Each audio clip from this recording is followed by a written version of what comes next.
Hello and welcome to the 30k channel, a channel dedicated to games set in the Horus Heresy. I'm your host, David Brains, and welcome to the first episode of Challenge the Channel. I'm really pleased to say that Andy Beer has joined us today. G'day. Good morning. Good morning, Andy. Now, we are really lucky to have Andy here. He lives really close to the channel. He comes to the club on a Friday night, so you've agreed to be the first challenger. Yep. Looking good stuff. And you brought your Iron Warriors, yeah? Yep. Yes, I have. Good. Now, Andy and I had a playtest of this game last night, didn't we? Yeah, we did. And it went really well, I think. No, it was a great game. It was really good fun. And it was your first Zone Mortalis game as well, wasn't it? Yes, it was. Yeah, Andy beat the Iron Hands, didn't you? It was close. It was by a hair's breadth, but yes. It was great.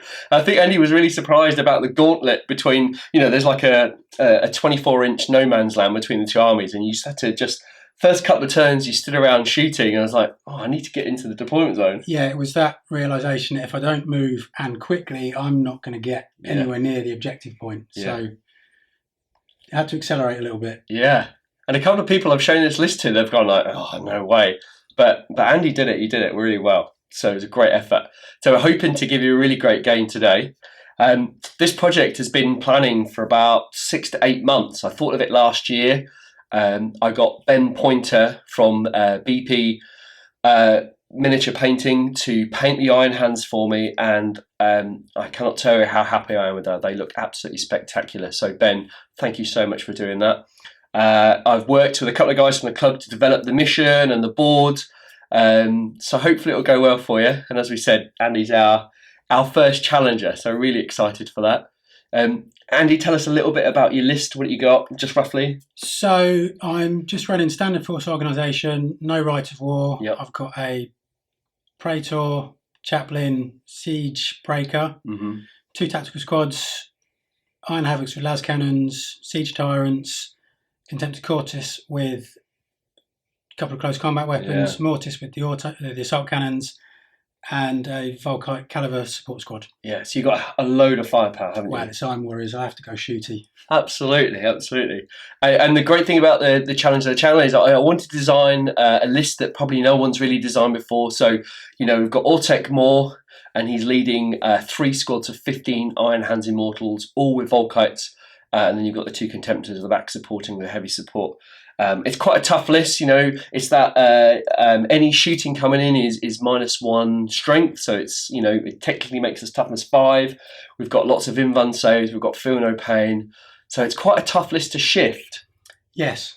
Good. Lots of stuff bounces off. It does, yeah. Even those las cannons, I saved a couple of invuns on the shields, which was great. So it's a really unique list. My challenge to you is to build a really, really tough list, just like Andy's done, to take on the challenge. And essentially, all you need to do is get from your deployment zone into my deployment zone at the end of turn 6. And if you do that, you win the challenge. So it's quite good fun. Now, if you want to refight this mission at home, I will upload the document I've made to support this game on the Facebook page. Go there, download it, give it a try. Put your results at the bottom, let us know what happened. It doesn't have to be the exact forces that I'm using. You can just use it as a separate Zone Mortalis mission, but see how you get on. Andy, due to the special conditions of this game, I deploy first, but you go first. Yep. And I don't see, so it's all about getting the enemy to come to the Iron Hands, and hopefully I'll come out and meet you. Good luck for today. Good luck to yourself. I'm looking forward to it. Yeah, me too. Let's dive into those lists, work out exactly what we've got, and then we'll see at the beginning of turn 1. 1,996 points of Iron Warriors, led by a Praetor with the Master of Defense Warlord trait, which confers counter-attack to him and a unit that he joins. Iron Warriors HQ is led by a Praetor with Artificer Armour, Digital Lasers, Iron Halo, Paragon Blade and Power Fist. He will be accompanying a veteran tactical squad. Also accompanying him is a Chaplain with Artificer Armour, a Crozius Arcanum, which is a Power Maul, Melter Bombs, Plasma Pistol and Refractor Field. The third HQ is a Siege Breaker in Cataphracti Pattern Terminator Armour with a Chain Fist, 1 Phosphex Bomb and a Volkite Charger. Elite's choices for the Iron Warriors. The first choice is a Contemptor Mortis Dreadnought with Keris Pattern Assault Cannons. The second choice is a Contemptor Cortis Class Dreadnought with a Havoc Launcher, a Chain Fist which contains a Melter Gun and a Power Fist which contains a Heavy Flamer. The third elite's choice for the Iron Warriors is a veteran tactical squad running the Marksman veteran tactic. The Sergeant is running Artificer Armour and a Power Fist. We've got one Legionary Marine with a Combi Flamer and another one with a Heavy Bolter with Suspensor Web and Shrapnel rounds. Troop selections for the Iron Warriors, we have two 10-man tactical squads. In both squads, the only upgrade is that the Sergeant has Artificer Armour. The third troop's choice for the Iron Warriors is a tactical support squad running Volkite Calivers. There are no upgrades on this squad. The first heavy support selection for the Iron Warriors is a 5-man Iron Havoc support squad running las cannons, and the Sergeant has Artificer Armour. Finally, the second heavy support choice for the Iron Warriors is a 5-man Tyrant Siege Terminator squad. All the Tyrants have Chain Fists, the Siege Master has a Combi Melter and the Omniscope. 1,985 points of Iron Hands running the Company of Bitter Iron Rite of War. The Warlord trait is Murderous Arsenal, and the force is led by Autek Mor. Leading the Iron Hands is Autek Mor. He's equipped in Califracti Terminator armor. He's equipped with a servo harness, Cortex controller, Paragon blade, and Volkite charger. His Warlord trait is Murderous Arsenal, which gives him and a unit he joins preferred enemy special rule, which allows him to reroll fail to hit and to wounds roll of 1 when attacking its hated foe in the shooting and combat phase. Elites are 2 Contemptor Dreadnoughts, both armed with Carey's assault cannons. Both have Chain Fists, but one has a inbuilt Graviton gun and the other an inbuilt Melter gun. Both have been upgraded to have extra armour. Troops for the Iron Hands, because I'm using the Bitter Iron Rite of War, it makes all Immortals squads as troops. I've taken 3 squads of 15 Iron Hands Immortals, all armed with Volkite chargers. 3 have been upgraded to take Melter guns. The Sergeant is equipped with Artificer armour, a Melter bomb, and a Breaching charge. The Immortals gain the Immortal Hatred special rule, which gives them hatred against traitors, and that allows them to reroll all fails to hit rolls during the first turn of each close combat phase. They also have the Bitter Duty special rule, and that gives them the Stubborn special rule whilst in the enemy's deployment zone.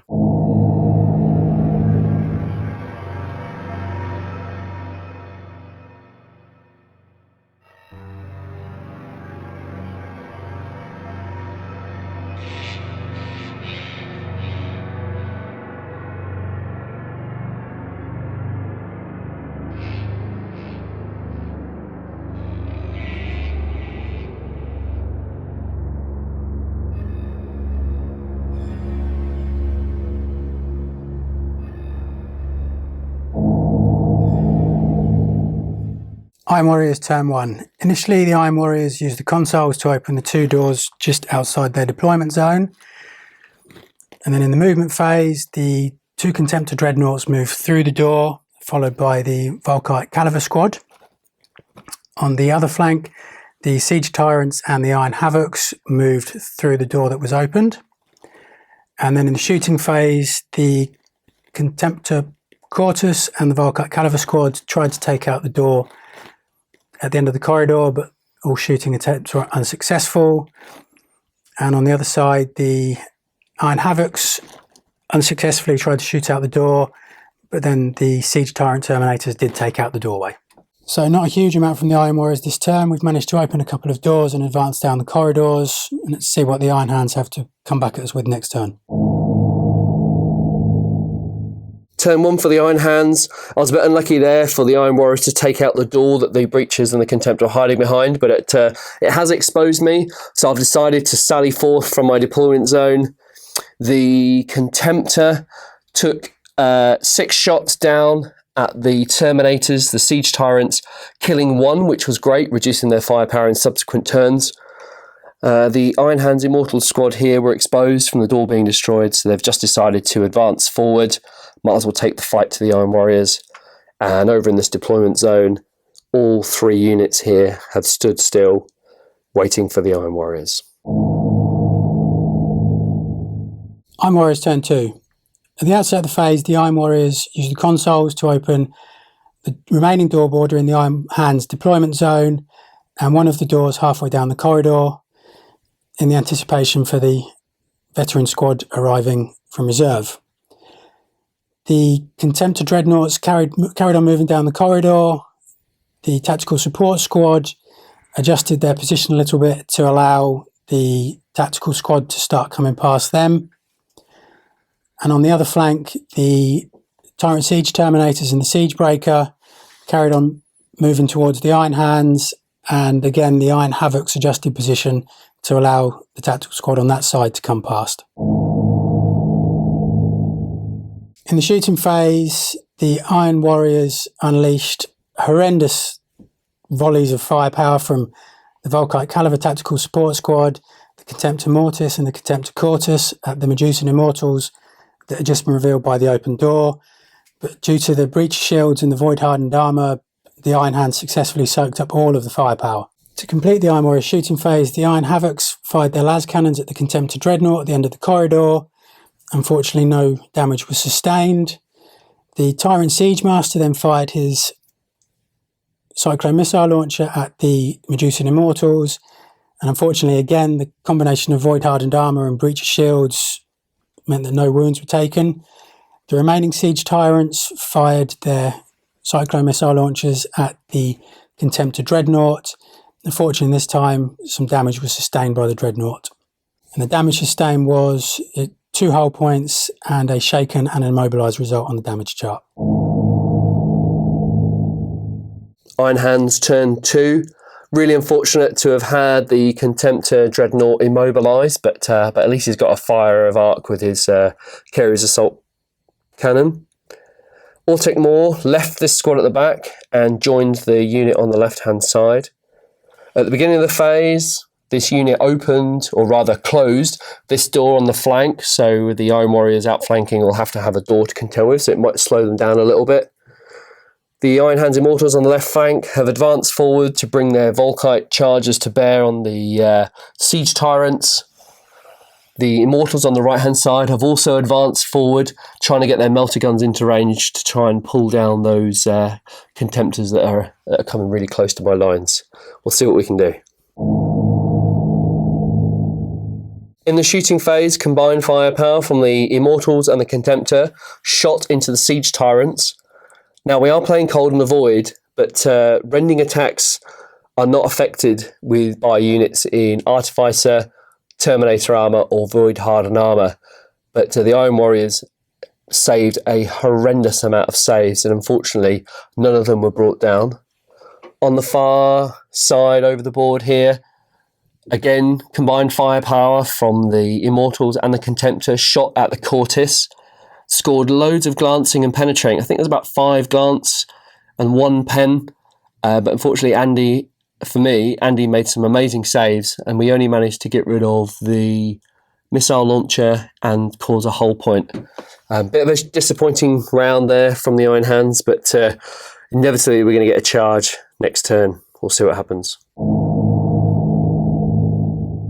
Iron Warriors turn 3.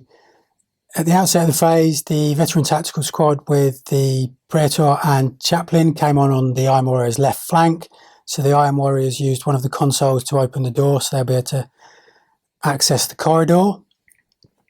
The Contemptor Cortus Dreadnought moved up, hopefully within charge range of the Medusan Immortals. The Contemptor Mortis adjusted position so that it doesn't cause a bottleneck for the Tactical Squad that's now moving down the corridor. The Volkite Caliber Squad held position so they could maximise their firepower. And on the other flank, the Siege Tyrant Terminators and the Siege Breaker moved forwards. Hopefully they'll be within charge range of the Medusan Immortals in front of them.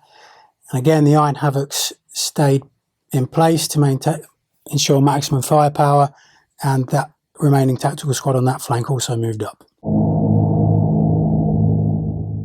Iron Warrior shooting phase, the Contemptor Mortis Dreadnought fired both of its Carrier's assault cannon at the Iron Hands Contemptor Dreadnought behind the Medusan Immortals, scoring 3 glancing and 1 penetrating hit, which wrecked the Dreadnought. The next action in the shooting phase was for the Veteran Tactical Squad with the Chaplain and Praetor to run to try and get onto the board as quick as they can. And the tactical squad coming down the corridor also ran to try and join in the fray as quickly as possible. The Contemptor Quartus Dreadnought then fired both its melter gun and its heavy flamer at the Medusan Immortals in front of it. The melter gun missed, the heavy flamer hit 9 of the Immortals. Unfortunately for me, they made a lot of their saves and I only killed 1 model. To continue the shooting phase, the Tyrant Siege Terminators used the split fire special rule, so the Tyrant Siege Master fired his missile launcher at the Medusan Immortals, killing 1 of them. The Tyrant Siege Terminators then unleashed a volley at the Contemptor Dreadnought. Unfortunately for me, nothing went through. So the Iron Havocs then diverted their firepower from their las cannons towards the Dreadnought, scoring 4 penetrating hits, none of which were saved. So he has now been destroyed. In the assault phase, the Contemptor Quartus Dreadnought declared a charge against the Iron Hands.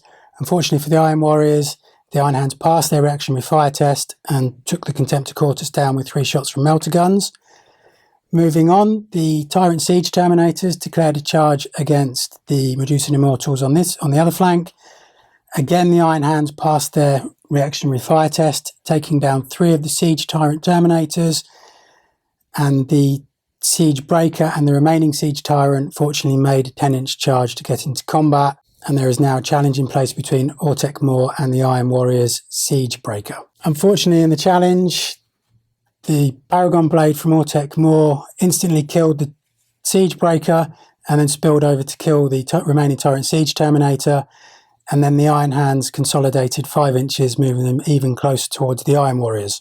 Overall, that was a bad turn for the Iron Warriors. I've lost my Tyrant Siege Terminators and my Contemptor Quartus Dreadnought, taking a lot of my close combat ability away. So it remains to be seen if I can get my Praetor, Chaplain and the Veteran Squad into play as quickly as possible. Iron Hands turn 3. I have to say I had some amazing reactionary fire tests for both the Immortal squads. You know, taking out that Quartus in Overwatch, and then taking out those Siege Tyrants within Autek Mor to follow up in the challenge has really put me in a strong position. Autek Mor's Immortals have moved up. We're going to engage this really big tactical squad here. You know, we need to stop the Iron Warriors getting into the deployment zone, so that's exactly what that'll do. The Immortal squad on the far side there, we've moved up. We're going to try and get rid of those carries, and then in preparation for the next couple of turns where that really tough squad is going to probably shoot and charge me in the subsequent turns. Again, we're just stopping these units getting into the deployment zone to win the game. And finally, the Iron Hands have made the decision to move this squad at the back in preparation for that really tasty squad coming up in the next turn. I've committed them now to the right flank, and they just need to hold out against the Iron Warriors. Autek Mor's squad fired into the tactical squad. We shot with 24 Volkite rounds and 3 melters rather, and we managed to kill 7 Iron Warriors in the process, which was great news. Autek Mor confers reroll 1s to hit and to wound to his squad, and that really helped out because I rolled a huge amount of 1s in that shooting. But we've managed to fix some amazing casualties on the tactical squad. Unfortunately, I'm probably not going to be able to charge them now, but I'm in a good position. And then if I'm charged either by the Contemptor or the tactical squad in subsequent turns, at least I get my reactionary fire, which will really help and secure this left-hand side of the corridor. Finally, on the other side of the corridor, this Immortal squad fired at the Contemptor. Unfortunately, all of my multi-melters missed or failed to penetrate. And then the Volkites, although they're strength 5, they can rend with their additional penetration roll to get onto the Contemptor, but unfortunately no glances or any pens were scored, so the Iron Warriors Dreadnought is pretty much unmolested. That's all I'm going to do this turn. No charging. I'm going to wait for those reactionary fire tests and hopefully get some lucky shooting like I did in the previous turn. Iron Warriors turn 4. In the movement phase, I repositioned the Contemptor Mortis Dreadnought so it can unleash its carrier's assault cannon on Autek Mor and his squad. I've adjusted the position on the tactical squad in the far corridor so they can be within rapid fire range. My veteran tactical squad, Praetor and Chaplain, have now finally made it onto the battlefield so they can join the fray. and I've adjusted position of my remaining tactical squad so that it's given some rear protection to the Contemptor Mortis Dreadnought. The combined firepower of the Contemptor Mortis Dreadnought, the 3 men remaining in the tactical squad, and the 5 Iron Havocs all fired at the Medusan Immortals, killing 5 of them. Unfortunately for me, due to the presence of Autek Mor, they are fearless, so they didn't have to take a leadership test. To complete the shooting phase, I unleashed a total of 30 shots from a tactical squad, a veteran tactical squad, and a Volkite Caliber support squad. Unfortunately, the hardened armour and the breach shields of the Medusan Immortals soaked up absolutely everything, so I didn't manage to kill any Marines at all. Iron Hands, turn 4. I had a decision to make with Autek Mor's unit, whether I go after the Contemptor or try and shut down these tactical squads and the Iron Havocs. In the end, I've decided to go for the Contemptor. I'm confident that the Melter Gun might be able to put a hull point on it, and then in the squad I've got Autek Mor's servo arm and a melter bomb, so hopefully I'll be able to sort out that Contemptor. He's not into killing me with his strength 10 because he's armed with double carry, so I'm fairly safe in that combat, and that will tie him up, and the corridor probably, so that was a good move. The Immortal squad at the front, we're taking the fight now to the Iron Warriors. We need to stop them getting down the corridors. The squad has moved up. We're going to we're going to fire into the Vet squad with the Melter Guns and the Volkite chargers to try and deplete them and restrict their access. And then finally, the Immortals at the back are reinforcing the front Immortal squad, desperately trying to block those corridors and choke them up, denying the Iron Warriors access to the deployment zone.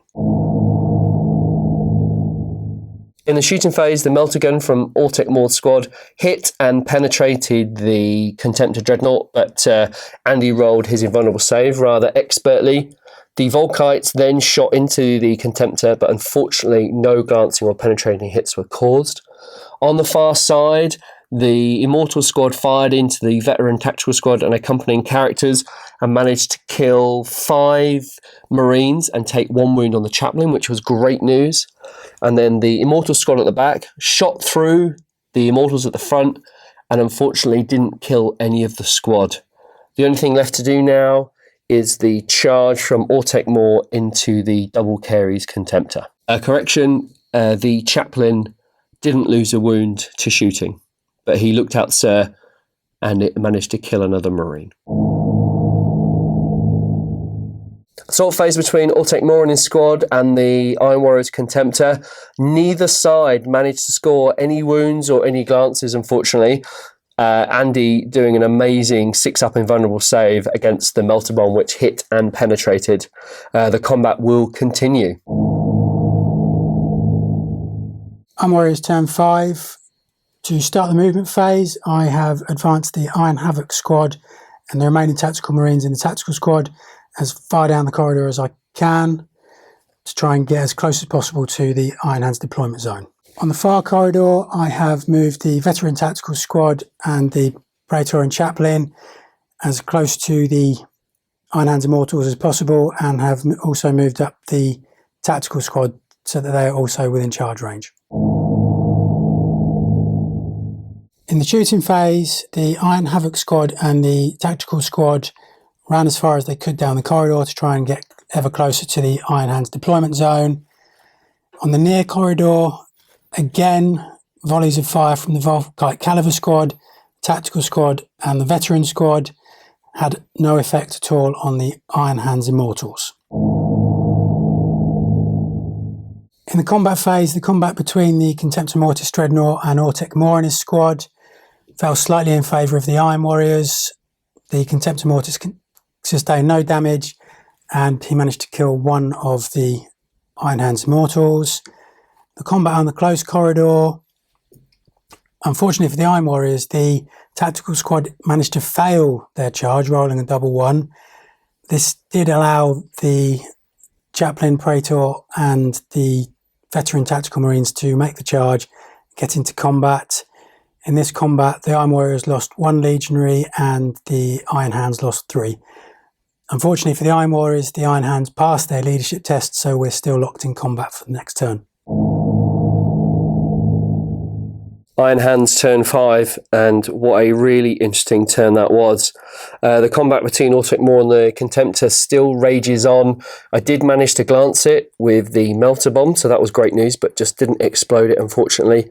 On the far side of the board, the Immortal squad at the back moved forward and put some shots downrange into the Tactical squad, killing 2 or 3 models. I think it was 2 models, which was great.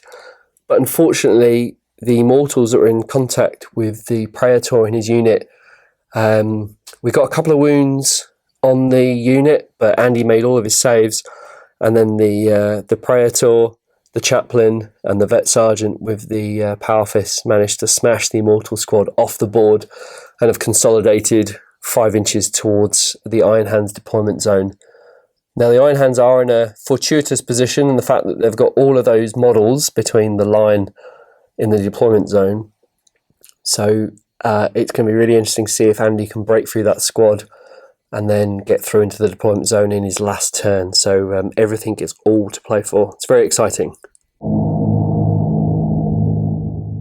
Iron Warriors turn 6. Time's running short now. There's only 1 turn left for the Iron Warriors to try and get in the Iron Hands deployment zone. On the left-hand side of the board, we've got the Tactical squad still trying to move as far down the board as possible. See if they desperate run in the shooting phase to see if they can get into the target zone. The Iron Havocs have positioned themselves to join in the combat between Autek Mor and the Contemptor Dreadnought. On the other side of the board, the Volkite Caliber squad is preparing to try and soften up the Medusan Immortals right in front of the Praetor and the Chaplain. And the Tactical squad behind them have moved into position to help join in the fray when it comes to close combat. Shooting phase. In an attempt to try and soften up the Medusan Immortals before close combat, I unleashed everything I had from the Volkite Caliber squad, the Tactical squad, and the Veteran Sergeant Chaplain. And the Praetor can't shoot, he's got no weapons. And yet again, the Medusan Immortals resisted the firepower. I only managed to fell 1 of them. On the other side of the board, the Tactical squad only managed to make a 1-inch run, so there is no way they're going to be able to get to the Iron Hands deployment zone, so that's them out of the game, unfortunately. Again, the Iron Hands passed their reactionary fire test, which was unfortunate for the Iron Warriors. In this instance, though, it was only 1 shot from the melter gun, which was saved by the Chaplain, and there were 7 wounds tanked by the Veteran Sergeant. Unfortunately, he fell to the last one. This did though mean that the Chaplain and the Praetor are now in combat, along with the Tactical squad behind them. In the combat between the Contemptor Mortis Dreadnought, the Iron Havocs, and Autek Mor and the Medusan Immortals, the Contemptor Dreadnought sustained a penetrating hit, which removed a hull point, but he was able to remove one of the Medusan Immortals during the combat, so that combat's locked in for turns 6 of the Iron Hands. In the combat near the Iron Hands deployment zone, the Chaplain and the Praetor managed to kill 2 of the Iron Hands, but unfortunately for the Iron Warriors, the Iron Hands passed their leadership test, so my last hope for victory is that I can win combat in the final turn. Turn 6 and last turn of the game for the Iron Hands. As you can see, the Contemptor is gone. Great news, Autek Mor managed to take the final hull point in the combat phase, but we're still locked up with the Iron Havocs, but that's no problem.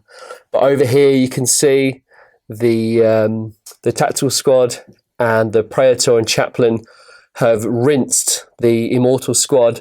They only killed 2 of the Immortals in combat, but then unfortunately the Immortals rolled an 11 and they were swept in combat by the Praetor. Then the Praetor consolidated 3 inches, which put him over the line, and he is in the Iron Hands deployment, and that is a Iron Warriors win. What a fantastic game. That was Challenge the Channel, and Andy, I think you did a spectacular job. It was tough, and yeah, just on the line. Yeah, I have to admit, I think when it came to those 2 charges from the Terminators and one of your squads, I can't remember which one it was, the Dreadnought. Yeah. And I overwatched them, passed my reactionary fire, shot them all down. I thought, I've got this, easy. I was so worried at that point because that was they were my heavy hitters. They were supposed to get through, and at that point I was fearing for the worst. Oh man, it was unreal. And the game that Andy and I played last night, it's exactly what happened last time. That Praetor, he just swept through 2 squads of Immortals and ended up in the deployment zone. If I hadn't have failed that leadership test, I wouldn't have been swept, and then the Iron Hands would have stayed firm. But yeah, Andy, congratulations. What a great game. Yeah, it was great. Thank you very much. Did you enjoy it? Yeah, absolutely. Good stuff. I really hope that you've enjoyed this game. These are a real quick format, but we're just trying to get some more content out for you. If you would like to be in Challenge the Channel, please contact me via my email, david@the30kchannel.com, or via our Facebook or Instagram pages. Just get in touch there. The rules for this mission will be up on the Facebook page, so you can have a look at them, read the mission, design your dirty force, just like Andy's done, and then come and take the challenge on. So really looking forward to that. Andy, if we want to have a look at your painting or your models, where can we find you? On Instagram as Warsmith's Forge. Excellent. So please take a look at Andy's Instagram. He's a regular at the Legion of People here, where the channel's based, and he puts in some good effort and has some really good games here, hopefully. One final thanks again to Ben at Ben Pointing. His miniatures are absolutely amazing, and I'll put his Instagram on the bottom there so you can go and follow him. He is available for commission as well, so if you want some Iron Hands or you want something else doing for your army, please hit him up. I'm sure he'd love to hear from you. All that remains to say, come and challenge the channel, be successful like Andy, give it a go, get in touch, and we'll see you in the next game.